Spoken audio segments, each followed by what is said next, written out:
Seguimos en DFTV hablando de la situación de extrema violencia que se está sufriendo en México. Vamos a ver el segundo informe dedicado a explicarnos un poquito mejor los distintos carteles que están operando allí.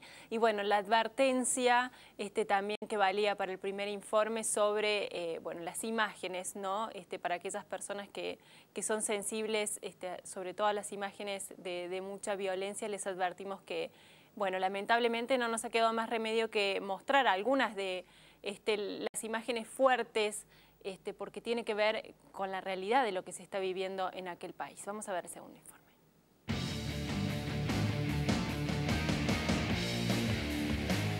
En el año 2006, el gobierno de México comenzó a librar una dura batalla contra los carteles de la droga. Desde entonces, la escalada de violencia entre los propios criminales ha recrudecido. La lucha principal es hacerse con el dominio de las áreas liberadas por el gobierno. Formas simples y crueldad desmesurada en la guerra entre narcos. 2 camionetas se detuvieron en mitad de la calzada. Se bajaron 2 conductores, abrieron las portezuelas traseras y dejaron caer todos los cuerpos. Que todos ellos tenían antecedentes penales y se dedicaban a actividades vinculadas al crimen organizado. 35 cadáveres desnudos y torturados, 23 hombres y 12 mujeres, abandonados frente a un centro comercial en el corazón de la ciudad a las 5 de la tarde. Cuando el presidente Felipe Calderón asumió su cargo, solo operaban en México los carteles de Sinaloa, del Golfo, de Tijuana y de Juárez. Ahora, a casi 5 años de que el presidente iniciara una batalla frontal contra estas organizaciones, algunos analistas han señalado que pueden llegar a contarse una docena. Juárez ha vivido una de las semanas más violentas de los últimos 7 meses. Ya son 33 los fallecidos. En un recorrido con periodistas de la ciudad, inicia con la presentación de la captura de delincuentes. 6 extorsionadores que amenazaban a comerciantes. Les pedían dinero a cambio de no matarlos o acribillar sus negocios.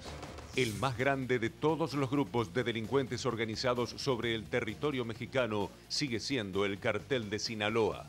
Sus redes de terror se extienden, además, hasta otros países de Latinoamérica. Joaquín El Chapo Guzmán es su líder y, según la revista Forbes, es uno de los hombres más ricos y poderosos de la tierra. Los espesos bosques de la Sierra Madre son el territorio de uno de los hombres más buscados del mundo. Un personaje que presenta una dualidad. Temido por unos y venerado por otros. Particularmente por los campesinos que cultivan marihuana destinada al consumo en los Estados Unidos. Su nombre es Joaquín Guzmán Loera, apodado El Chapo. Pero existe un grupo de criminales que son quienes más han crecido bajo la sombra del terror.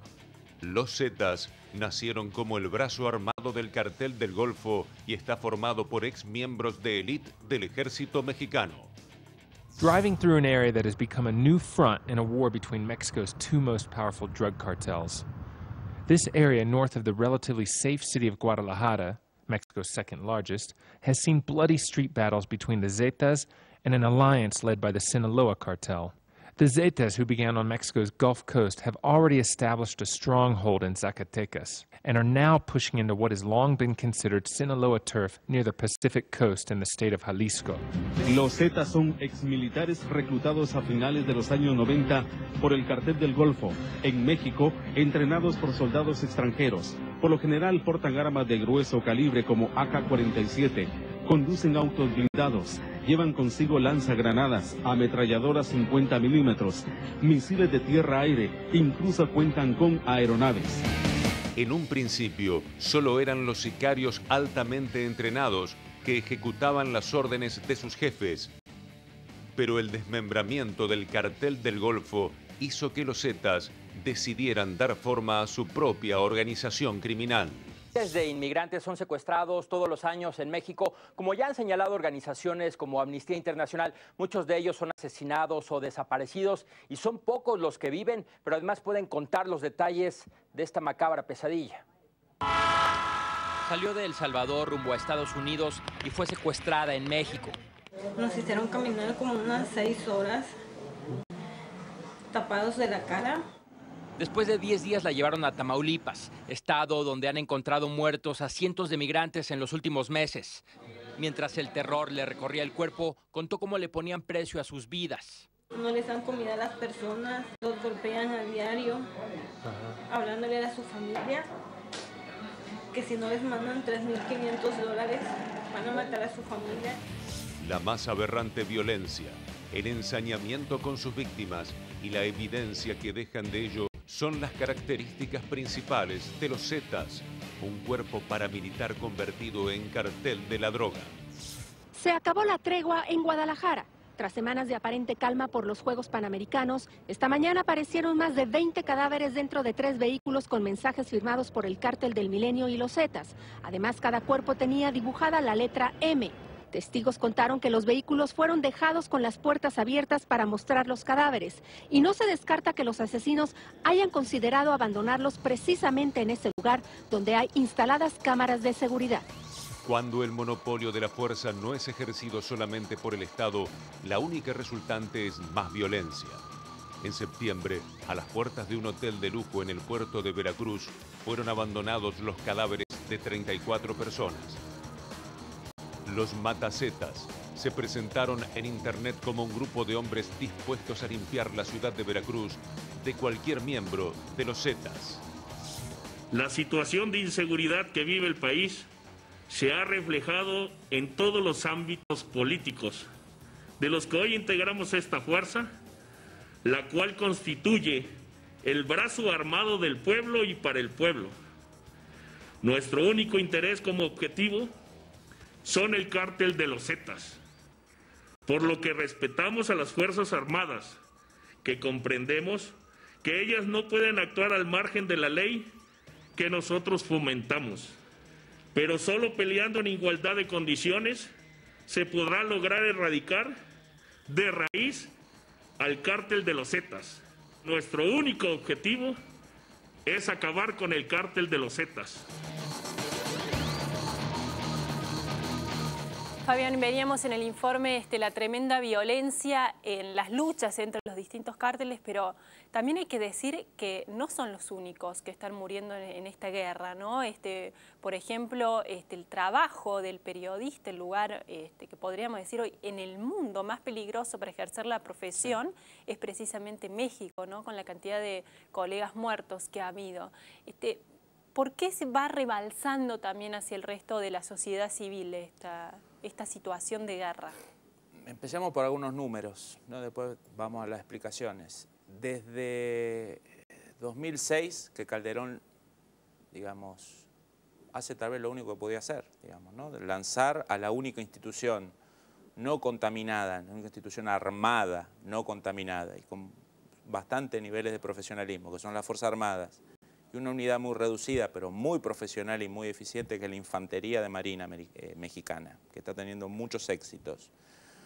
La lanza a disputarle el poder a estos carteles que ya no solo se dedicaban a negocios, a ganar plata, a influir, sino a control territorial. O sea, estaban desafiando abiertamente el monopolio del uso de la fuerza del Estado. Digamos, acá hay violencia porque el Estado reacciona. Mucha gente que dice, bueno, ¿por qué hay tanta violencia? Y bueno, la opción a la no violencia es la pax mafiosa, y ahí no hay violencia. Digamos, ahí sos rehén de los mafiosos. Ahora, si vos le diputás al poder, hay violencia. A partir de ese momento, alrededor de 45.000 muertos. Ahora, cuando uno desagrega esos 45.000 muertos, el 85% son asesinatos entre los 7 grandes carteles mexicanos. O sea, el 85% son gente que de alguna u otra manera tienen alguna relación con el delito. Claro. En la mayoría de los casos, micro delito, ligado a la última escalón del narcotráfico. Pero el 85%, digamos, no son buenos ciudadanos, ¿sí? Después hay un 10% sí de ciudadanos que no tienen ningún antecedente penal y un 5% de Fuerzas Armadas y policiales que han muerto en esa distribución. O sea, la guerra que estamos viviendo del 2006 es una gran máquina de matar narcotraficantes, muchos de ellos perejiles del narcotráfico, pero es una gran máquina de matar gente, digamos, lo que se llama el lumpenaje o capas medias bajas de las organizaciones delictivas. Digamos, no es 45.000 personas, doñas Rosas, que han sido asesinadas, no. de ciudadanos civiles sin antecedentes penales, solo hay un 10%. El otro es 85%. Y generalmente aquellos que están más vulnerables, ¿no? Por la situación de pobreza, porque están buscando la posibilidad, por ejemplo, de ir hacia los Estados Unidos a trabajar y son víctimas de estas organizaciones, ¿no? Una cosa más reciente, que ahí va a subir un poco la tasa de inocentes, va a ser esta tendencia de algunos carteles, empezando por los Zetas y otros, de meterse más y más ellos en el tráfico de personas. Y en realidad no son como los viejos coyotes, las viejas organizaciones, porque los coyotes vos le pagabas 3.000, 4.000, 5.000 dólares y te metían en México. Acá los Zetas, vos le pagás y te matan. Claro. O te pagás y te llaman y te siguen extorsionando. ¿No? Claro. Entonces, un nuevo foco de violencia son estas organizaciones de coyotes tradicionales y profesionales que van a empezar o están ya conflictuando con estos carteles porque le están sacando a la clientela. Digamos, acá hay otro foco más de conflicto, claro, que es el tráfico de personas. Digamos, ¿no? Ahora, ¿por qué derrama? Primero porque hay reacción del Estado. Cuando se critica tanto a Calderón, la pregunta alternativa es, ¿y entonces qué? No volver a lo anterior a Calderón. ¿Y lo anterior a Calderón qué era? Pero también tiene que ver con la impunidad con la que actúan, ¿no? Esto de dejar cadáveres a las 5 de la tarde al frente de un shopping, o la propia violencia contra los periodistas. Es decir, bueno, acá la persona que venga a contar lo que está ocurriendo, la vamos a matar. Bueno, acá hay todo un marketing del terror, ¿no? O sea, los carteles, que son 7, de los cuales los 2 más poderosos o más visibles y que están teniendo una confrontación más abierta son los Zetas, que nace como un grupo de choque del cartel del Golfo, básicamente de ex fuerzas especiales de la Fuerza Aérea Mexicana y de las Fuerzas Especiales Guatemaltecas, los caiviles. Ese grupo de choque va mutando y hoy se transforma en un verdadero cartel, cuyo jefe ya ni es uno de esos originales ex fuerzas especiales, un hombre que se llama Lasca Lescano, es un hombre civil sin pasado militar, que hoy es la cabeza visible de ese cartel. El otro gran cartel, con menos involucramiento en grandes escenificaciones de violencia, y tal vez el más poderoso de México, es el cartel de Sinaloa, el del Chapo Guzmán,